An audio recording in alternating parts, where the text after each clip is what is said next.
Hey everyone, it's Kanisha, and I am here with the crew. Another sports view brought to you by Women Love Sports Too.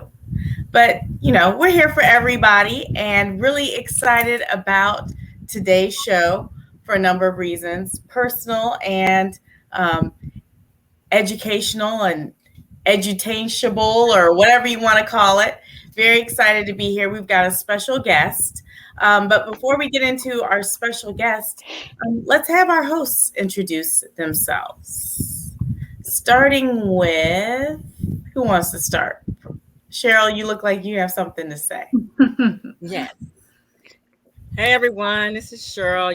I am from Cleveland and I am ready for the show to get started. I bet you are. I bet you are. So am I.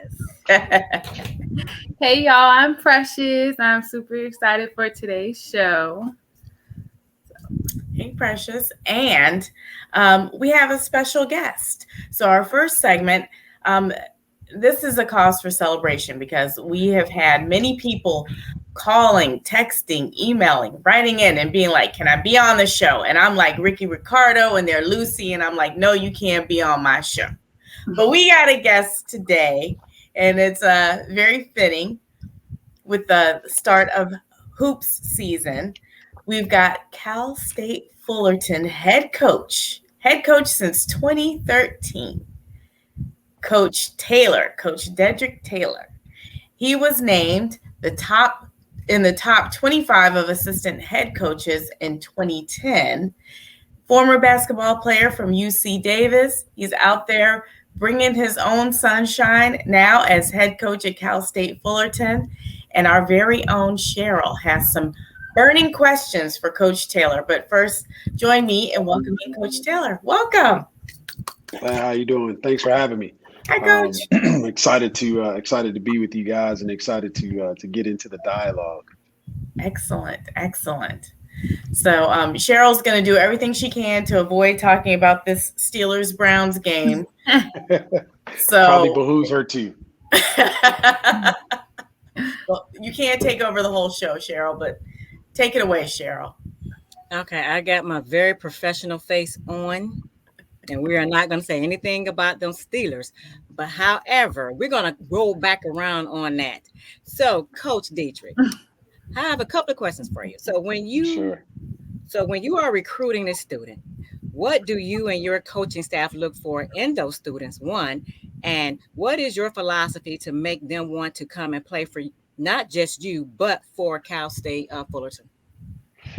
That's a good question. When we walk in the building, we're looking for high character guys that know right from wrong. It doesn't mean that they're always going to choose right, but we're looking for guys that know right from wrong, and they are about their goals and they understand the hard work that's necessary.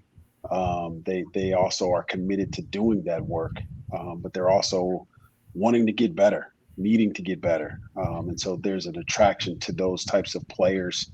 On paper, and then physically, guys that are athletic, guys that are obviously taller, but guys that have a skill set. They can shoot, they can handle, they can pass.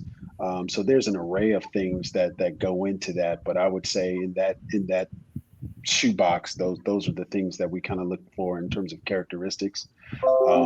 The easy part of your question was why people or kids, young men in particular, want to come and play here. No disrespect to any of you guys in your current living quarters, but everybody wants to be in LA. Everybody appreciates California, and it sells itself. We're 25 probably from one of the richest beaches in the world, quite frankly. Per capita, I think Newport has that. They're known for that in terms of being part of the richest part of the country or world, for that matter, per capita. And then I think location and experience are what we really sell. The experience of being able to get a classroom type of education on campus, but then we're 35 minutes from downtown LA. We're 12 minutes from Disneyland, and so there's a lot of access to use the classroom experience in the real world and get some experience that you can put on your resume. And so there's a few reasons why people want to come to California or Cal State Fullerton in particular. Spoken like a true head coach, doing those recruiting visits and trying to rope the parents in. I love it. Yeah, it's actually it's my 9th year, so it's actually pretty easy. 9th year as a head coach, and Going on 9. Mm-hmm. Going on 9. And Going on 20 9 years. as a yeah. What? It's a long time. Long time. We're not gonna talk about nuts because then all of a sudden it describes all this gray and all of this, not having no hair and all of that stuff. So it speaks for itself. That's all that LA heat, just burning it up out of there, burning it up out of there. Precious, do you have a question? I do. What was your greatest success or accomplishment in the game as a head coach or assistant coach? And which game was your defining moment that you really saw yourself coaching at this level? Seeing myself coach at this level, I'd probably have to go back to getting into coaching. I started at UC Davis. I was really fortunate to be able to go back to my alma mater and just understanding the business and learning the business and forecasting, if you will, myself in terms of maybe not being a head coach, but trying to be a coach at this level was something that I saw at a pretty early stage in my career. And I won't say that I saw it. I just saw some of the factors that led to being a formidable coach at this level. And so we're really fortunate to be a head coach and sitting in this situation. But I think I saw all of the hard work that it took, some of the luck that it took, some of the breaks that it took, and not only for myself, but amongst other people to provide me with those breaks. And so I was really trying to follow the advice of a lot of my mentors and people that I trusted in this business. And I would say one of the biggest moments, or probably today, I'd say one of the biggest moments of our coaching career is advancing to the NCAA tournament, winning our conference tournament and advancing to the NCAA tournament. That's only been done in the history of the school 3 times, and we are one of those 3. And so again, you talk about leaving a legacy and an opportunity to leave a legacy. And I say this to our young men all the time, like, you can tear this place down, but in history, at the year, I think it's 2018 and 2019, it's the season. We are the Big West Conference champion winner, and we went to the NCAA tournament, and that can never be erased from history. It's just like your degree. Like, you can tear up the actual paper, but your legacy is a part of your legacy is your degree. So I would say that for sure. And what was your record? What was the record that took you to that conference? I want to say we were 20-12, but don't quote me on that. I'm not sure. I don't even care about the record. You won. That's all you know. They went. They were there. Look. Oh, what's that? What is that? It look like that right there. Okay. That's the trophy. That's the Big West trophy with the net that you cut down and all of that stuff. And so literally, I keep it on my desk, and when they fire me or they tell me I'm not welcome anymore, I'm taking that with me. That's going with me. I earned that. Can I see that again? Because I could barely see that little trophy. Let me see that again. I don't think it's little. Oh, okay. Nope. Yeah, I don't think it's little. But if you want to say little and use little as an adjective, be my guest. I think it's been a long time since your Cleveland Brown was to do anything come like on this. now. Come on. There you go. Okay. See that? Watch I thought he was good. I thought he was good. That's all right. That's okay. Well, no worries. I got something for you. I really do got something for you. Well, I'm gonna let Kanisha do her thing. Go on, Kanisha, because he about to get on my nerves. Oh, I thought you had another question. We do. We got a couple questions. We do. She's about But to pull he out her talking belt. about he acting like he done been here before. Yeah. I can only tell you what I know. We want our guests to feel at home. So I have a question. As the father of 2 daughters, we always want to know, kind of what are your thoughts? What's the most exciting thing about women in sports right now? We're seeing some shifts with women in coaching positions, notable coaching positions, some overdue pay raises for head coaches and NCAA as far as women are concerned. Um, just coming off of a very victorious women's USA basketball team and coming back from overseas and bringing home the gold. What's the most exciting thing that you've seen? I think in women's basketball. I think there's been an overall shift of awareness. The sports world is way more inclusive than it used to be. I think there's a different level of awareness. Like I saw a stat sometime when the WNBA was having their championship series was going on actually, and they were saying that nobody watches the WNBA, and the stats for watching it were through the roof, and it was sold out every night that the two teams were playing. And not only were they playing, but it was a great series with a bunch of different storylines and a bunch of different adjectives that you can throw at it to describe it. But I think there's just a different level of awareness. I want to say acceptance. I'll use that word, and I want to really cautious and sensitive by using that word, because it's not, in my opinion, it's a level of acceptance. I just think that the world, the sports world in general is being more accepting, which they should be, but of the sport, and they're acknowledging some of the feats that are being accomplished, and they're aware of the things that are going on in terms of the teams playing, and the fact that they're acknowledging women, they go through the same thing. They put in hard work. They're just as smart, if not smarter. They are smarter Definitely in a lot of ways. Yeah, in I a agree lot of with ways. you, You have Denise, on that. We're definitely no smarter. argument for me. Definitely. No argument for me on that. So I do think there's a big shift, but I do also think there's a long way to go, and a lot of work to be done in that particular area. But I do understand or sense a different level of awareness and acceptance of the shift. Yep, and maybe now we'll see one of your baby girls on the cover of 2K even. That would be Like, nice. That would be nice. I would really like for one of my girls to be on there in terms of tennis or golf, Ooh. because everybody on this screen here that I'm looking at, they look like me.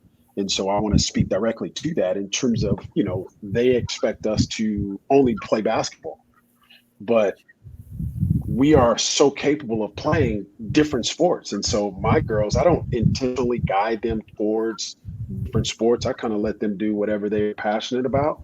But I honestly would love to see them ascend or excel in a different sport other than basketball, quite frankly. Oh, okay. So, Coach T, so obviously you've been getting jobs at different colleges because you have a resume.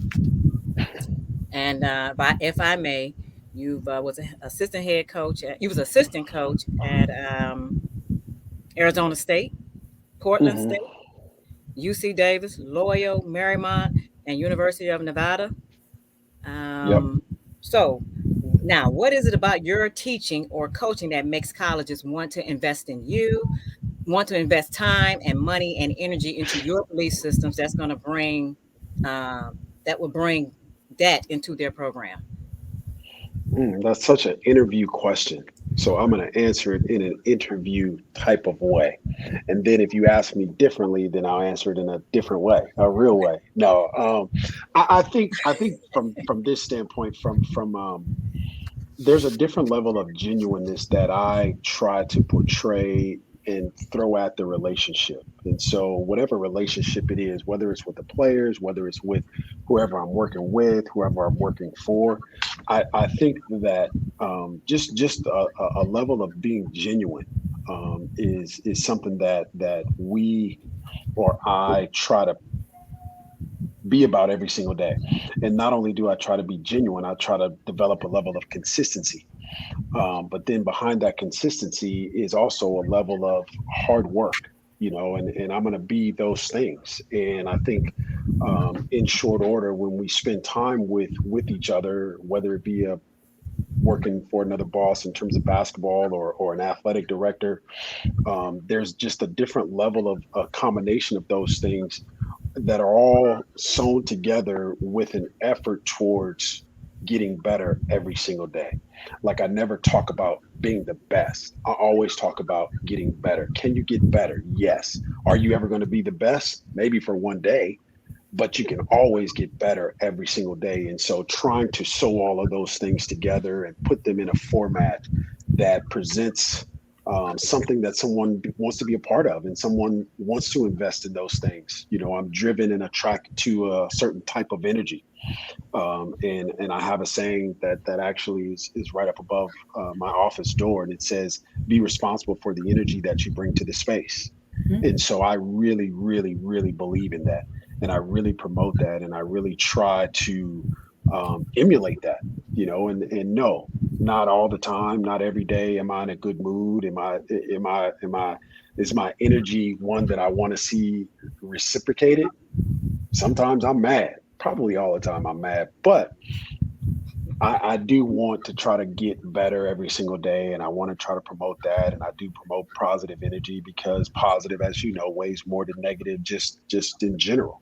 And so, trying to overcome certain things and trying to get better, I do think those things are important, and that's, I guess, one of the reasons why people would invest in what it is that we do.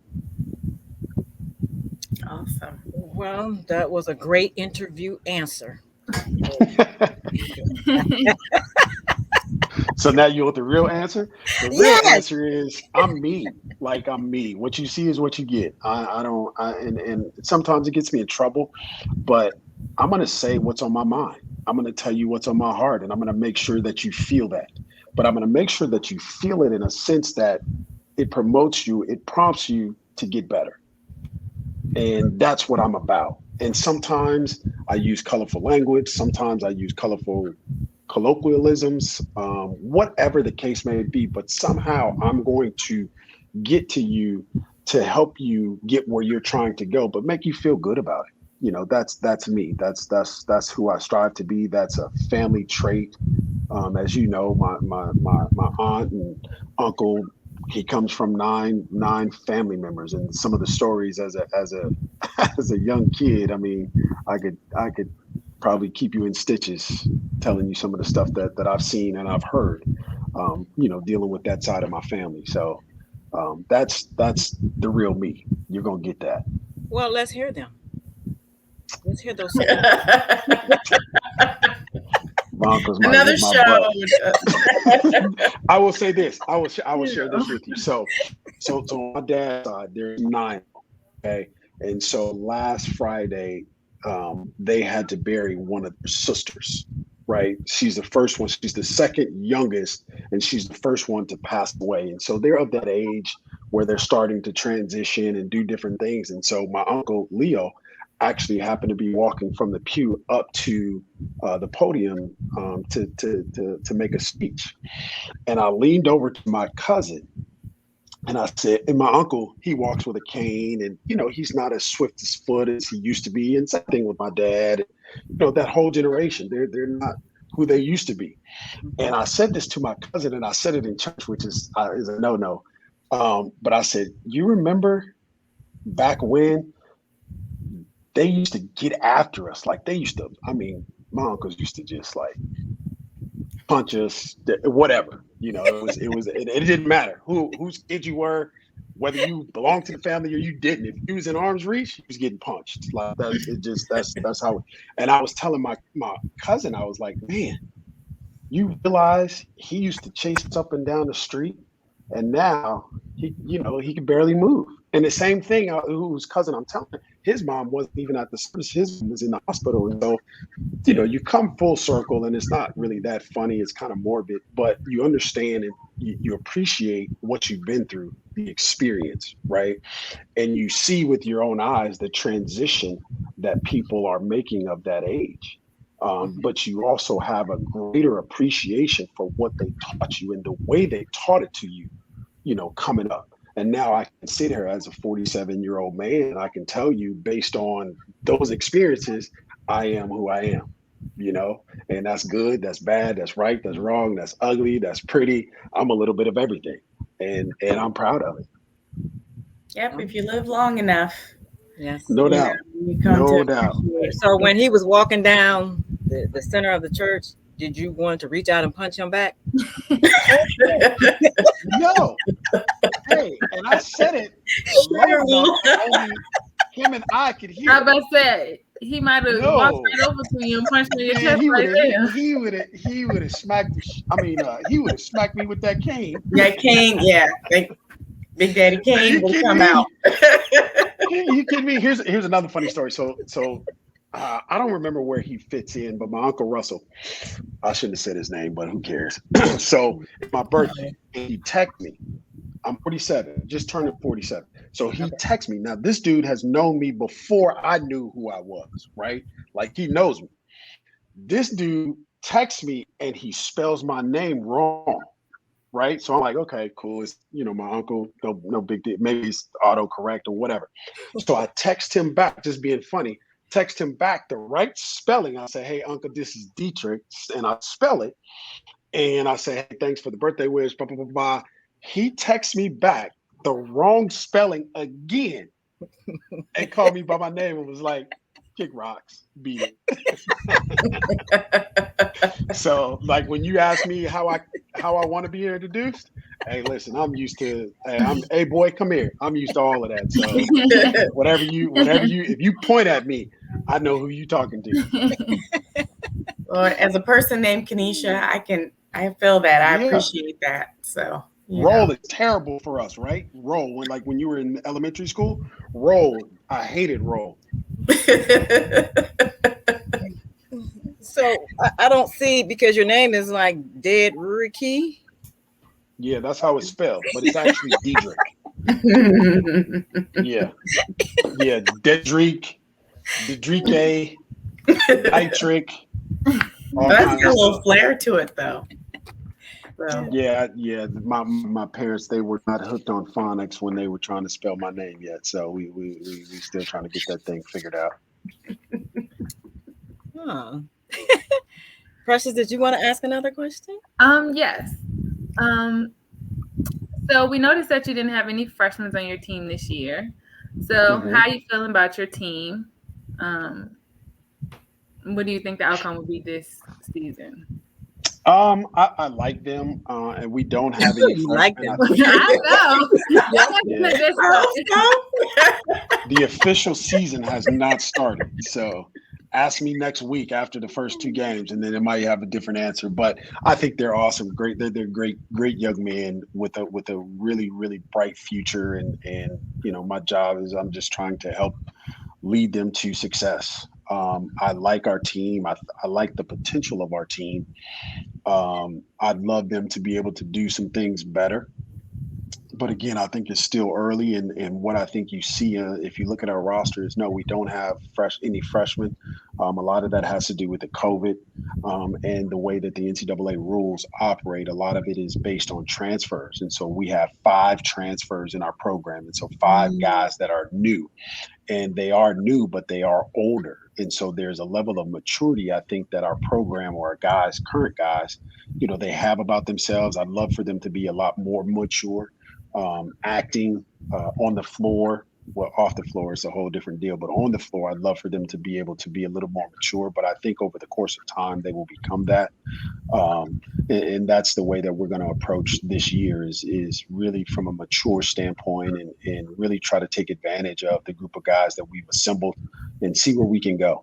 I do like them. It's the week before the season. So again, ask me that question 2 weeks from now. Okay, I think so. I have a question that came in. Sure. And that question is, now we're looking at some recent controversy with emails going around the NFL, and a question was, have you ever experienced anything that may be construed or witnessed something that might be construed as racist in basketball and NCAA basketball or racist adjacent. Um, I think the emails were very revealing, and it says something about kind of the business side of sports sometimes too. Some of the things that are discussed behind the scenes, but like Mom always says, what you put out there, on the internet can come back to you. Um, Yeah. have you witnessed anything where or experienced that even in looking at maybe it's not racism, but still the need for other types of barrier breaking when it comes to coaching positions, how people get into those coaching opportunities, the mentoring that happens, Sure. any of those things. What is your experience? Yeah. My experience is this: is that um, we all have a portion or a part of saying what we really mean, and when it does get exposed, I don't think we all will look, um, as kindly as we would like. That's just a part of who we are. That's what we say. That's what we do. I mean, I carry two phones, and I guarantee you, if they were to get my personal phone, there's probably some things in there that wouldn't be. It would. My mom would be proud that I said it. Let's just say that. Um, What's so in there? so What's in there? there's a little bit of grace. There's a little bit of grace that I do have, people in general, a little bit of empathy for people in general, because I've been on that side, and probably more than that. The Bible says, be careful throwing rocks in a stone, throwing stones in a glass house. Mhm. Everybody has their own stuff. We need to clean up around our own front yard. But um, the second part of your question is very intriguing, and it's something that we actually have started here, not necessarily at Cal State Fullerton, but is attached to us. And I'll touch base on that. But I do think, something that happens in my industry, it's predominantly white, a lot of white head coaches. So there's 350 Division I head coaches, right? And through the course of COVID, black head coaches got together at the current time. I think it's 100. There was 98. In fact, there was 98 head coaches that were black. But what happens with me in particular is, like, a lot of my counterparts or a lot of my colleagues will call wanting to hire a black guy or a black assistant coach, but they don't know them. And so they will call and say, "Hey, D, who should we hire?" And automatically, what that means. That means somebody that they want to hire, somebody that looks like me, but they don't know anybody, and they're going about it this way. And so that's a way, or that's a form of, I wouldn't even call it racism. I'd call it more prejudice, because they're judging people or uncomfortable with people by the way that they perceive them to be, based on the way that they look. They don't actually know them, but they're passing judgment. And so it's funny. I had a conversation with a young man, or not a young man, a guy, or one of my mentors this morning, and we were talking about that exact same subject, and not to get into that, but it's really prevalent, and I think nowadays there's a different level of awareness towards it. There's a different level of openness towards it, and I'm not one to hide from it. Like, I want to talk about it. Let's communicate about it, because that is going to allow you to understand me and my perspective and my experience, and vice versa. That's going to allow me to understand your experience and your perspective. And so it's important, and it's imperative, in my opinion, that we do talk about it, and we talk about it very, very frankly. Like within our athletic department, there's a guy who I would consider one of my closest friends now. He's on the other side of the aisle. Like, he's white. He grew up in an affluent area. He's a Republican. Um, there's no reason for him and I to ever cross paths. But it's so funny. Like, he just walks down here, and we have a grand time, as they say, or I'll walk up to his office, and we have, and it's all based on honesty. It's all based on trust.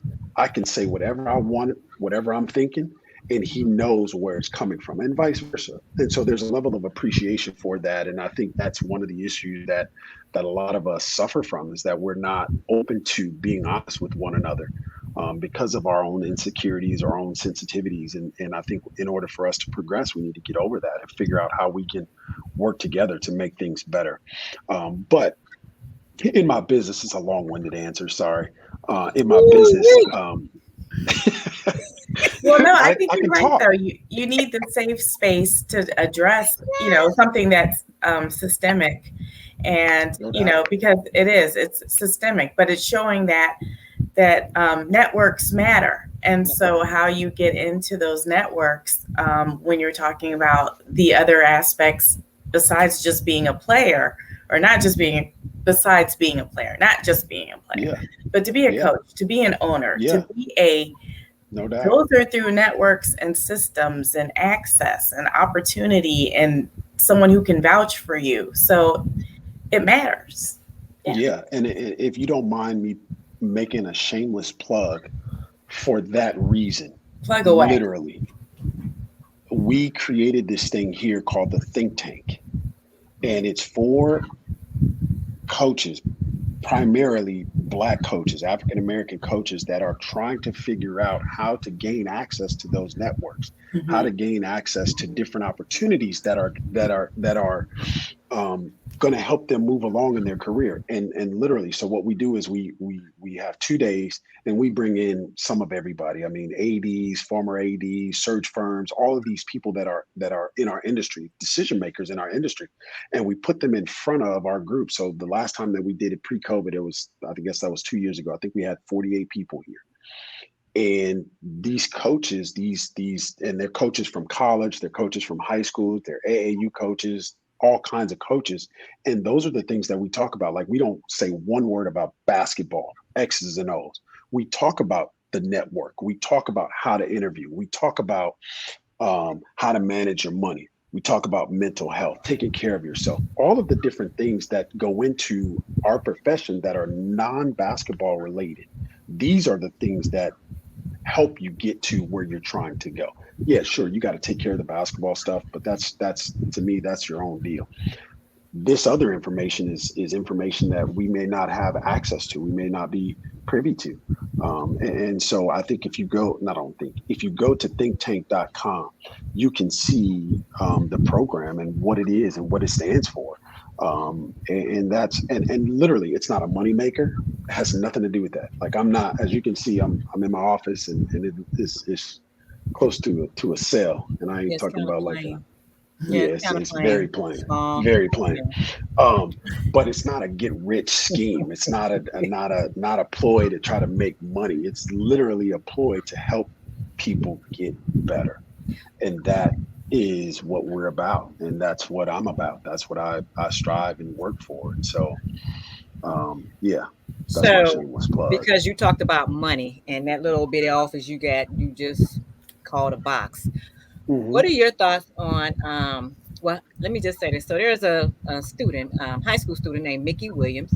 He is the first American high school student to be signed with Puma. He has an endorsement. So what do you think about, college students and, based off of their name, likeness, and the other word, Image. and yeah, the other word. What do you think about Name, those image. guys, these endorsements coming to these students? What do you think about I'm all for it. I'm all for it. I think they need to have access to some of these opportunities that are available to them that are really about them. If they don't come to said school, they're not getting, that school is not going to get those opportunities. So to get those opportunities, the school wants to do everything they can to get that young man or that young lady. And then the way it's been is they tell them, no, you can't, we're not going to give you an extra $100 to go to the movies. We're not going to give you an extra $100 to go so-and-so, or no, you can't get $200 to go get those shoes from Nordstrom's, whatever the case may be. I don't agree with that. I think that those opportunities should be allowed to be accessible to these students. But I do think, with caution, those opportunities should be managed, because if you look at it now, the way the NCAA says in basketball, you only have to spend 1 year in college basketball. And now all of a sudden they're trying to circumvent that, and they're saying you don't have to go to college. You can go to these G League or I forget the names of the league I forget the names of them, but you could go to these schools. But I would say, how many of those student athletes or how many of those athletes are getting where they think they could, where they should? So they sign with these leagues thinking that, hey, I just got to spend 1 year and then I'm going to the league. No, you're not. No, you're not. And so I would say, yeah, those opportunities are out there, but take responsibility for what happens when you don't get that opportunity. Let's talk about how you respond after that. We know how to respond if you're the number 2 draft pick, but we don't know how to respond if you are not drafted at all. So on that note, Kenisha, I just had one last thing for Coach Dedrique before we wrap it up. I just want to know, how are you a Dallas Cowboy fan? You're not a Los Angeles Raider or whatever the new team is out there in LA. I don't remember. And Sure. I got it. You're a Lakers fan only because LeBron is playing on the team, and you held up that little trophy. Man, we got this really big, gigantic trophy. The Cavs. So I just wanted to know, because that would be like me saying I'm a Steelers fan and I live in Cleveland.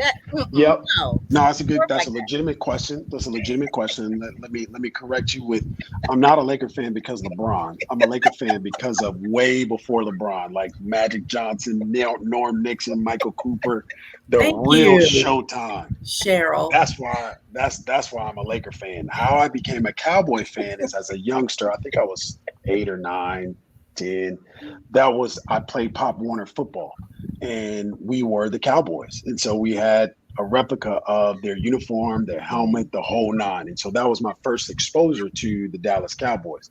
My second exposure, which sealed the deal, is I went to a basketball camp in Thousand Oaks. Well, the Cowboys have training camp in Thousand Oaks. And so we were eating lunch with like the likes of Ed Too Tall Jones, Tony Dorsett, Randy White.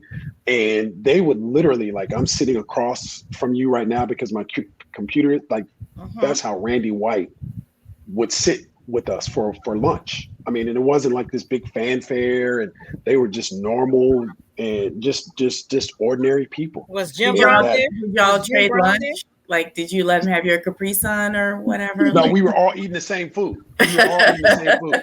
Was Jim Brown? They were getting their food from the same place that we were getting our food. And was Jim Brown there? He was not, because he was not a Cowboy. No. No, he's the Cleveland Brown, and if had he been there, would that have changed your mind as far as who your football team? I don't think Jim Brown was playing at that time. He wasn't. He was long gone, done. Ma'am. Yeah, he just would have graced you all's presence with him. Yeah, she's just trying to shout out Cleveland. I understand. I appreciate it. What she's trying to do is take up all the time so we can't talk about this whooping her team got, but we're going to get to that. So what we're going to do is we're going to invite Coach Taylor back. Show of hands. Yes. Okay, Coach Taylor, you got to come back. We'll delve into some more of these really pressing issues, and thank you so very much for coming on the show. And thank you for being our first guest. This is exciting. Of course. Such a pleasure. Yep. I'm gonna dodge that. Just literally dodge that. I got you. Okay, but if you'd like to stick around, what I will do, we have a laundry list of topics, but what I'm not going to do is avoid talking about this NFL and what happened this weekend, because there were some exciting things.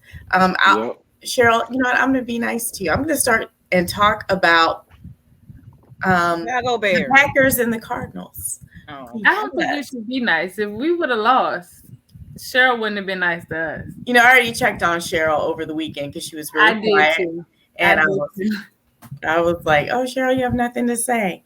But, so here's the thing. I think last week we were talking about whether or not the Packers and the Cards, what the outcome was going to be. And if you remember, our resident cheesehead said, oh, I don't know. We got some issues. I don't know. I think the Cards, they're undefeated. I think they might get this one. And I said, don't discount Aaron Rodgers like that. Don't give up on Aaron Rodgers like that. Just don't. And it turns out the Cards had their own little injuries that they had to overcome. JJ Watt, those Watt brothers are no joke. So with his injury, there were a couple of things there that I think really impacted. And guess what? The Packers persevered. Well, that's because the Cardinals beat themselves. It wasn't because of Aaron Rodgers. He was just the quarterback. Can I get some, Coach? Ooh. Mm-mm. No, Aaron Rodgers, he's gonna be on GOAT status one day. Aaron Rodgers, Exactly. he's coming. He is on GOAT He's already status, GOAT by the status. way. Okay, Yeah, true. by the way. And I don't like the Packers, but Don't sleep on Aaron Rodgers at home. That's all I'm saying. I stand on that. Don't sleep on him Cardinals anywhere. The Cardinals beat themselves. Just like You're just bitter. And then let's talk about we'll talk about another one. I'm trying to categorize these maybe as you're bad, but they're worse. The Jets and the Bengals. So the Jets won a game. How about that? The Jets, and then wait, if it couldn't get any worse, the Panthers over the Falcons. Like the Panthers pulled one out over the Falcons. Like what should the Falcons do at this point? bring up the Pee Wee squad. That's That's what they should do.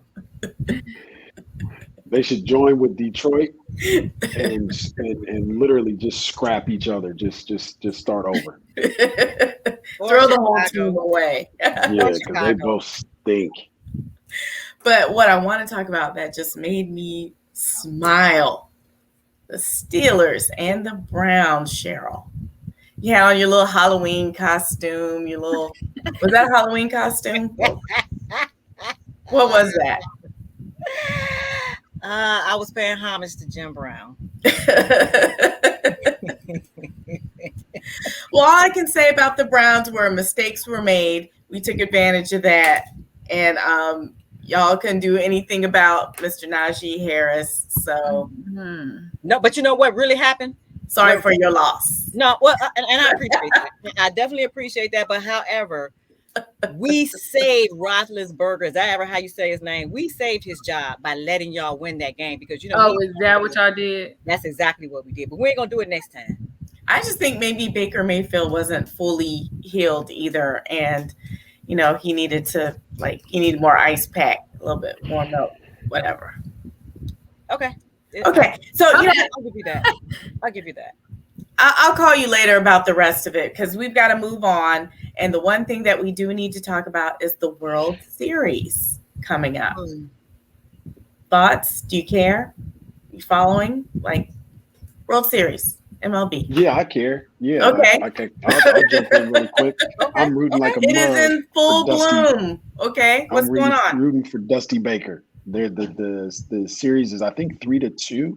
Yes. And Houston Astros need to win 2 games to keep, or they need to win tonight to keep it going, to push it to game 2. But I'm rooting for Dusty, not necessarily Houston. I'm rooting for Dusty Baker. Only Dusty Baker. Yeah, he looks like me. Just like he's only rooting for LeBron James. I got you. I'm not rooting for LeBron until he shaves his head bald. He said he needs to give it up. Yeah, He's not going to give it up. Come on my side. Money can't do nothing for you. Okay, so World Series we'll be watching. Dusty Baker, let's get it. Okay, Astros, H-Town, stand up. Anything else anybody want to add? Precious, you got any thoughts? World Series, are you following? I am following the World Series, and I'm with H-Town as well. Okay. Cheryl, is that a no from you? Well, I guess I'll go with old Dusty Rose then. Dusty Rose. Is that his name? Dusty Baker? Oh, yeah. Are we a WWE? I mean, dang, gummit.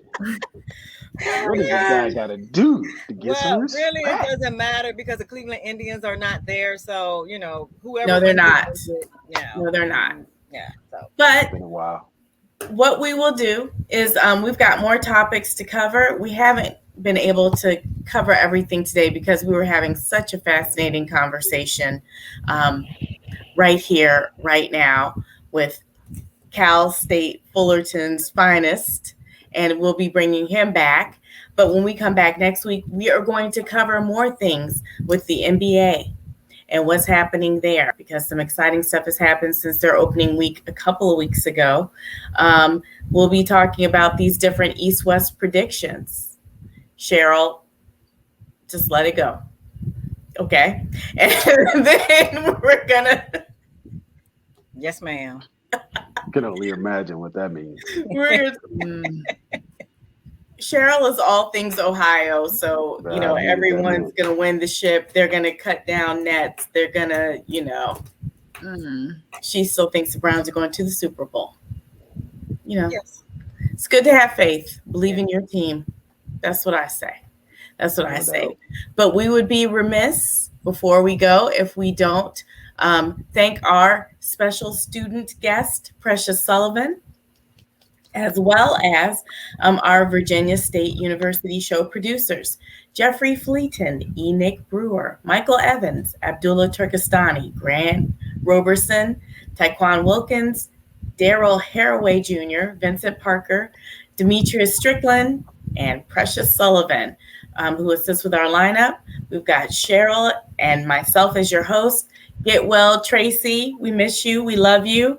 And we'll be back next week, hopefully, with TG's Take and bring our own Trust Good resident cheesehead, although we think it's time to put the cheese in the fridge and cut it out. So until we meet again, we love you, you, and you from another sports view, and we'll see you again next week. Bye.